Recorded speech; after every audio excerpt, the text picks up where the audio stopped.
আসসালামু আলাইকুম। আপনাদেরকে একটা নিউজ দেখাচ্ছি, মানে নিউজের একটা কিউ কার্ড অথবা ফেসবুক কার্ড দেখাচ্ছি। ডিবিসি নিউজ, আমি যখন নিউজটি করছি ঠিক 5 ঘন্টা আগে তারা এই নিউজটা করেছে।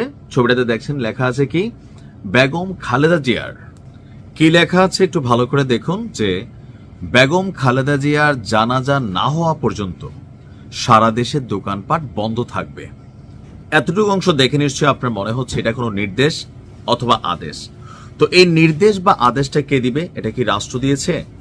এটা কি সরকার দিয়েছে? অথবা কোনোভাবে কেউ কি দিয়েছে? তো বিস্তারিত নিউজ না দেখলে অনেকেই লেখাটার অর্থই বুঝবেন না। আমার কাছে মনে হচ্ছে যে অনেকগুলো চ্যানেল আসলে কে যে কার মোটিভ নিয়ে কাজ করে, এটা বেগম খালেদা জিয়ার জানাজা নিয়ে বিতর্ক তৈরি করার চেষ্টা। কারণ কমেন্টে হাজার হাজার কমেন্ট আসছে যে আমরা তো পেট নীতি করি, খালেদা জিয়া মরছে, দোকানপাট কেন বন্ধ রাখবো? এটা কি রাষ্ট্রীয় কোনো আইন? বিএনপিকে আমাদের ভাত খাওয়াবে নাকি জনাব তারেক রহমান আমাদের জন্য পরিবার চালানোর জন্য পয়সা পাঠাবে? এখন অনেকে বিষয়টা বোঝেনি নাই, বিষয়টা ছিল কি আর হেডলাইনটা নিউজে কি করা হয়েছে। আবার আসুন দেখি, মূল ঘটনাটা হচ্ছে বেগম খালেদা জিয়ার জানাজা সম্পন্ন না হওয়া পর্যন্ত সারা দেশে যে দোকানপাট আছে সেই দোকানপাট বন্ধ রাখার অনুরোধ জানিয়েছে।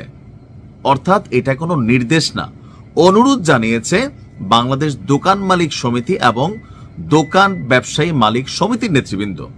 তো আমার মতে যারাই অনুরোধটা জানিয়েছে জানাইতে পারে, তবে এই ধরনের অনুরোধ না জানানো ভালো। কারণ এটার সাথে ওনার জানাজার সাথে হতে পারে যে বেগম খালেদা জিয়ার জানাজা যেখানে হবে সেই জায়গাগুলোতে যদি একাধিক জানাজাও হয়, সেই এলাকার যে দোকানপাট আছে সাময়িক বন্ধ রাখা অথবা ধরেন খোলাও রাখতে পারে। ফর এক্সাম্পল তারা বন্ধ রাখার অনুরোধ করতে পারে, কিন্তু সারা দেশে দোকানপাট বন্ধ রাখার জন্য তারা যে অনুরোধটা করছে আমার মতেও এটা অহেতুক। অনেক সময় আছে হয় কি, অতিরিক্ত তৈলমর্দন বা তেলবাজি একটু ভালোবাসা দেখাইতে গিয়ে এটা হয়, বাংলাদেশের মানুষের মধ্যে এই তেলবাজির প্রবণতা আছে। তো এখানে যেটা হয়েছে, মূল ঘটনা হচ্ছে গণমাধ্যমে পাঠানো এক সংবাদ বিজ্ঞপ্তির মাধ্যমে সংগঠন দুটির পক্ষ থেকে দেশের সকল দোকান ব্যবসায়ীদের প্রতি এই বিশেষ অনুরোধ জানানো হয়েছে।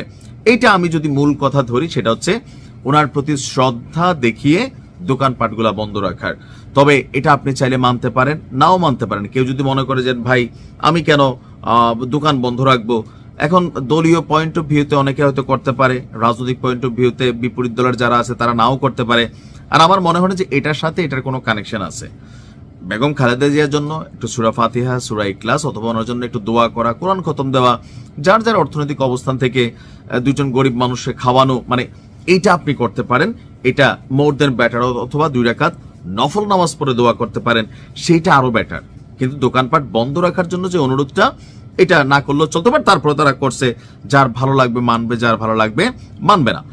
এখন এই জিনিসটাকে ডিবিসি নিউজ, ডিবিসি টেলিভিশন, আমাদের টেলিভিশনগুলো মাঝে মাঝে এতটা, এই যে ধরেন 71 আওয়ামী লীগের সময় বা সময় টেলিভিশন সরকারের চাটা টেলিভিশন হিসাবে কিন্তু চিহ্নিত ছিল, ডিবিসি সহ। আবার ঠিক ক্ষমতার প্রেক্ষাপট পরিবর্তনে এত পরিমাণ তৈলবাজি, তৈলমর্ধন, যে তারেক জিয়া কখন কোন ফ্লাইটে কই পর্যন্ত আসছে সেটাকে ট্র্যাক করে দেখানো, তারেক জিয়ার বিড়াল জেবু কি খায়, তার খাবার কি বিদেশ থেকে আসলো, বাংলাদেশে সে কোন বিড়ালের সাথে তার ফ্রেন্ডশিপ হইল, এগুলো কি আসলে নিউজ হয়? হয়। এমনকি মূলধারার মেইন স্ট্রিম মিডিয়া এই নিউজগুলা করে, তখনই বুঝতে হয় টেলিভিশন ভবনগুলো বা টেলিভিশনের যারা মালিকরা আছেন বা সম্পাদকরা আছেন তারাও কি পরিমাণ চাটে। আর এই নিউজটাকে যেভাবে বিভ্রান্তিকর ভাবে দেওয়া হয়েছে, ডিবিসি নিউজের উচিত এটা নিয়ে দুঃখ প্রকাশ করা, সঠিকভাবে নিউজের হেডলাইনটা ঠিক করা। কারণ অনেকের মধ্যে নিয়ে বিতর্কিত মন্তব্য তৈরি হয়ে গেছে পুরো নিউজ না পড়ে। ভালো থাকুন।